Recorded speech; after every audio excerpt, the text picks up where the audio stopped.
नमस्कार, बहुत बहुत स्वागत है आपका। आप देख रहे हैं BSTV डिजिटल। मैं योगेश रांझा। नरोत्तम मिश्रा मध्य प्रदेश की सियासत में एक बड़ा नाम। भारतीय जनता पार्टी के ये संकट मोचक मंच पर फूट फूट कर पिछले दिनों रो पड़े। नरोत्तम मिश्रा को दतिया का सियासी डॉन कहा जाता है। दरअसल 13 जुलाई को मंच पर वो खुद पर काबू नहीं रख सके। जिस सीट पर वो अपना हक समझ रहे थे, आखिरी मौके पर पार्टी ने उनके मुकाबले काफी युवा उम्मीदवार आशुतोष तिवारी को उनकी जगह टिकट दे दिया। नरोत्तम मिश्रा को इस बार अपना राजनीतिक वनवास खत्म होने की उम्मीद थी, लेकिन सारी की सारी उम्मीदें टूट गई। पार्टी का अनुशासन मानते हुए वो आशुतोष तिवारी का नामांकन पत्र भरवाने पहुंचे, लेकिन इस मौके पर वो खुद पर काबू नहीं पा सके। नरोत्तम की भावना का बांध कुछ इस कदर टूटा कि मुख्यमंत्री मोहन यादव को ढांढस बढ़ाना पड़ा। अपने आंसुओं को थामकर नरोत्तम ने अपना भाषण वहीं खत्म कर दिया और अपनी कुर्सी पर लौट आए। हालांकि नरोत्तम इसे अफसोस के आंसू नहीं मानते।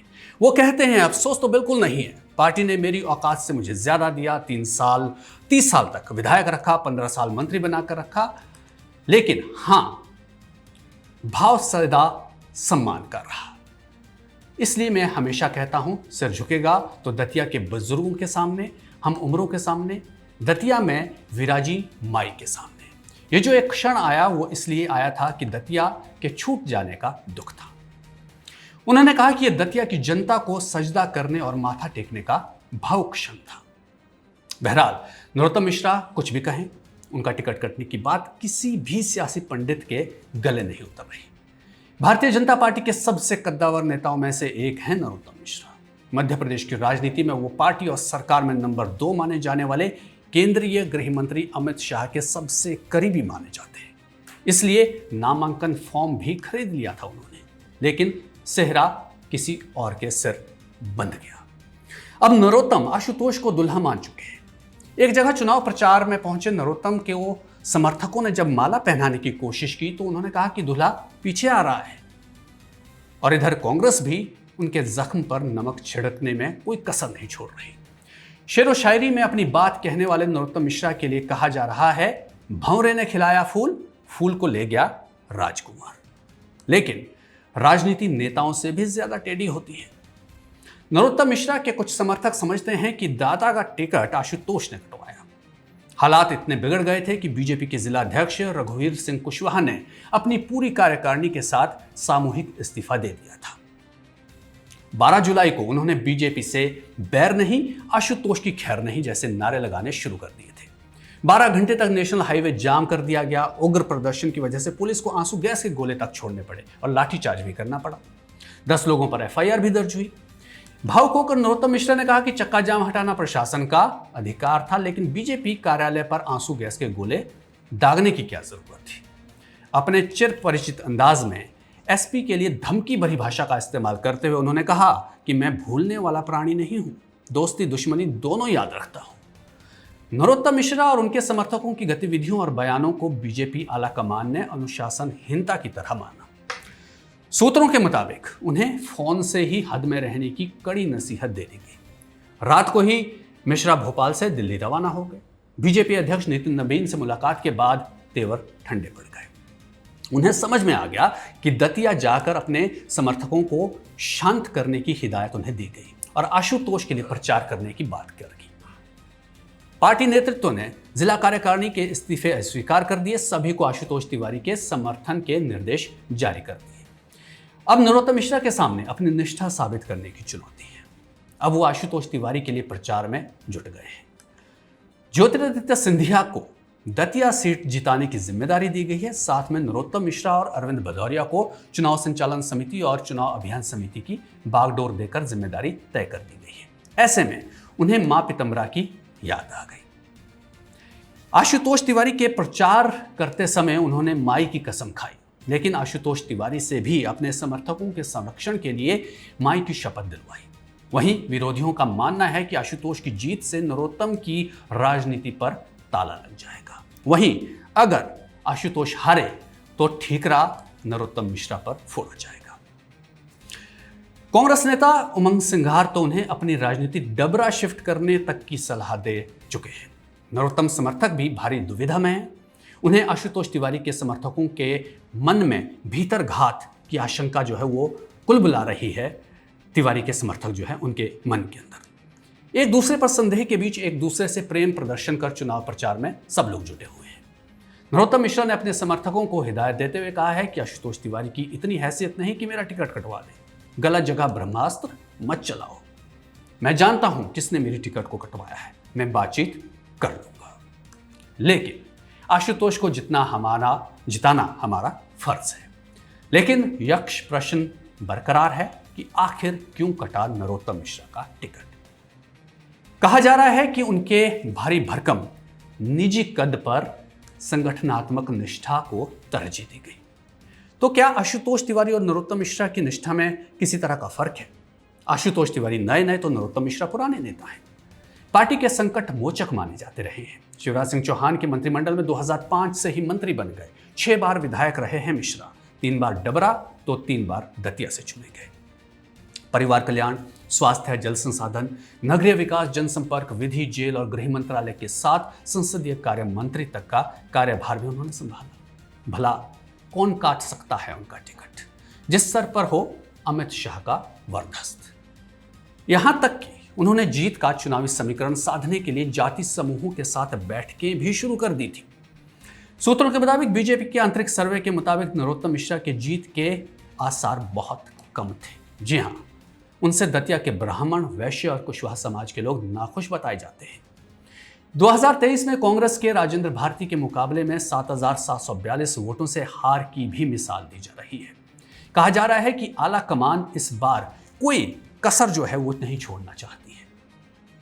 ऐसे में सवाल उठता है कि क्या 2023 की हार उनके राजनीतिक पतन का कारण बन गई? नरोत्तम ने तब मिली हार के बाद मशहूर शायर मुनव्वर राणा के शेर को कुछ इस तरह से अपने अंदाज में उन्होंने कहा था कि समंदर का पानी उतरते देख किनारे पर घर मत बना लेना, मैं दरिया हूं, लौटकर वापस आऊंगा। लेकिन जानकारों का मानना है कि अब दोबारा ज्वार लौटने के आसार बहुत कम हैं। बीजेपी को इस दौर में एक भी चुनाव हार मंजूर नहीं है, चाहे उपचुनाव ही क्यों ना हो। लिहाजा नरोत्तम को चुनाव हारने से पहले ही दुश्मनों ने हरवा दिया। ऐसे में बड़ा सवाल उभरता है, तो कौन है वो जिसने नरोत्तम को जमीन सुखा दी? क्योंकि नरोत्तम मिश्रा वो शख्स है जिसे एमपी की राजनीति का बुलडोजर मैन कहा जाता है। खरगोन के दंगों के बाद बुलडोजर चलवाने के लिए उन्हें खास तौर पर याद किया जाता है। नरोत्तम मध्य प्रदेश में योगी आदित्यनाथ के अंदाज की सियासत और बयानों के लिए पहचाने जाते रहे हैं। इंदौर में सांप्रदायिक हिंसा और पथराव के बाद उन्होंने कहा था, जिस घर से पत्थर आए हैं उसी घर को पत्थरों का ढेर बना देंगे। उनका एक और जुमला खासा मशहूर हुआ है, गलत करोगे तो रोकेंगे, नहीं मानेंगे तो ठोकेंगे। यही नहीं, नरोत्तम मिश्रा को बॉलीवुड कभी नहीं भूल सकता। जी हाँ, पठान फिल्म में दीपिका पादुकोण के भगवा बिकनी पहनने का मिश्रा जी उस पर बहुत आग बबूला हो गए थे। यही नहीं, बायकॉट पठान की मुहिम जो है उसने जोर पकड़ा था इसी के बाद। नरोत्तम जी बॉलीवुड की मर्यादा तय करने के लिए माने जाते हैं। उन्हें अघोषित सेंसर बोर्ड कहा जाता है। सनी लियोनी के मधुबन में राधिका नाचे पर भी उन्हें क्रोध आ गया था। उन्होंने 3 दिन में सोशल मीडिया से वीडियो हटाने की चेतावनी दी थी। तो बताया जाता है कि वेब सीरीज आश्रम के सेट पर भी उनके ही इशारों पर तोड़फोड़ हुई थी। आदि पुरुष में देवी देवताओं के चित्रण को लेकर वो क्रोधित हो गए थे।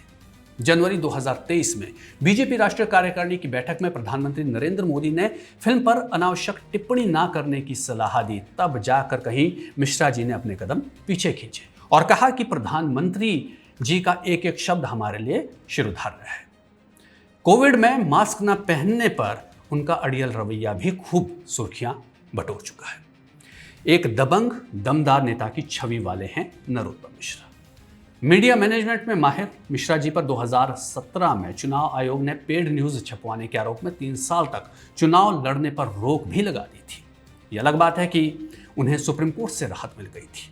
उसके बाद मिली हार के बाद अब नरोत्तम मिश्रा को मध्य प्रदेश की राजनीतिक पटल पर धूमकेतु की तरह छा जाने की उम्मीद थी, लेकिन माना जा रहा है कि उनकी सक्रिय राजनीति में वापसी से एमपी बीजेपी की सियासत में एक और खेमा खड़ा हो जाएगा। समझा यह भी जा रहा है कि नरोत्तम मिश्रा का सियासी अंदाज मोहन यादव की स्वतंत्र कार्यशैली के लिए मुश्किल बन सकता है। क्योंकि मिश्रा उनसे कहीं ज्यादा अनुभवी है। लेकिन अनुभवी होना कभी कभी राजनीति में बुरा हो जाता है। समझाया जा रहा है कि पार्टी जनरेशनल चेंज के दौर से भी गुजर रही है। शिवराज सिंह चौहान को मध्य प्रदेश की राजनीति से हटाकर केंद्र में कृषि और ग्रामीण विकास मंत्री बनाया गया है। कैलाश विजयवर्गीय पार्टी के राष्ट्रीय महासचिव थे और 2023 में एमपी की सियासत में उनकी वापसी हुई। सीएम की दौड़ में सबसे आगे थे विजयवर्गीय, लेकिन डिप्टी सीएम तक नहीं बन पाए।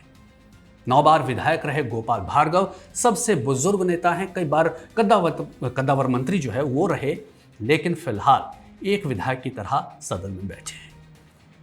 शिवराज के करीबी माने जाने वाले भूपेंद्र सिंह भी हाशिए पर हैं। नरेंद्र सिंह तोमर और प्रहलाद पटेल को राष्ट्रीय राजनीति में शिफ्ट कर दिया गया। बाद में तोमर को स्पीकर बनाकर रोजमर्रा की सियासत से एक तरह से दूर कर दिया गया, तो प्रहलाद पटेल को केंद्र में कैबिनेट मंत्री बनाकर उन्हें भी एमपी से दूर कर दिया गया। लेकिन राजनीति के जानकारों का मानना है कि नरोत्तम मिश्रा को दूसरे नेताओं के साथ रखकर तोला नहीं जा सकता और नरोत्तम की निष्ठा पर सवाल उठाना तो एकदम बेमानी है। नरोत्तम मिश्रा वही शख्स हैं जिन्होंने 2018 में बीजेपी की हार के बाद कांग्रेस विधायकों को अपने खेमे में लाने की पहल की थी। 7 सीटों का फासला था कांग्रेस और बीजेपी के बीच उस वक्त जब सरकार का गठन हुआ। एमपी में ऑपरेशन लोटस के सूत्रधार नरोत्तम मिश्रा ही कांग्रेस के वरिष्ठ नेता ज्योतिरादित्य सिंधिया और अमित शाह के बीच संपर्क सूत्र थे। कांग्रेस की कमलनाथ सरकार का पतन हो गया और बीजेपी की सरकार बन गई। तब भी नरोत्तम मिश्रा के मुख्यमंत्री बनने की उम्मीद की जा रही थी, लेकिन होंठों तक आते आते प्याला छलक गया।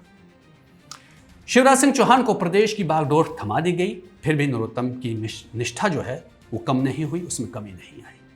आखिर फिर कहां कमी रह गई? जानकारों का मानना है कि भारतीय जनता पार्टी अब बदलाव के दौर से गुजर रही है। अब उस पर आरएसएस की पकड़ बढ़ गई है, तो छवि की चिंता भी बढ़ी है। इसलिए संघ को अब दबंग नहीं चाहिए। दलील यही दी जा रही है कि ये बदलाव सिर्फ मध्य प्रदेश ही नहीं बल्कि दूसरी जगह पर भी देखने को मिल रहा है। यूपी में योगी आदित्यनाथ और बीजेपी केंद्रीय नेतृत्व के बीच तालमेल बनाए रखने का प्रयास आरएसएस की तरफ से होता रहा है। राजस्थान में भी वसुंधरा राजे को छोड़ भजनलाल और छत्तीसगढ़ में विष्णुदेव साय को मुख्यमंत्री बनाने के पीछे संघ की ही रणनीति बताई जा रही है। यहां तक कि नितिन नबीन को भारतीय जनता पार्टी के राष्ट्रीय अध्यक्ष चुने जाने के फैसले में भी संघ की सहमति है। वहीं मध्य प्रदेश के मुख्यमंत्री मोहन यादव पर भी आरएसएस का वरदस्त है, लेकिन नरोत्तम मिश्रा संघ कैडर के नहीं है। उन्होंने अपनी राजनीति एबीवीपी और भारतीय जनता युवा मोर्चा से शुरू की थी। अगर ये सच है तो नरोत्तम मिश्रा के राजनीतिक करियर का खात्मा एक तरह से कहें या उस पर यह कहें कि फुल स्टॉप उस पर लग चुका है। लेकिन यह भी सच है कि अगर अनुशासन में रहे और निष्ठा बरकरार रखी तो उन्हें बेहतर जिम्मेदारी सौंपी जा सकती है। फिलहाल ये साफ है कि मोदी और शाह के नेतृत्व वाली बीजेपी झुकने का संदेश नहीं देना चाहती है। आप इस पूरे मामले पर क्या सोचते हैं? अपनी राय हमें कमेंट बॉक्स में जरूर लिखिए। वीडियो को लाइक कीजिए, शेयर कीजिए और चैनल को सब्सक्राइब जरूर कीजिए। फिर मिलेंगे। नमस्कार।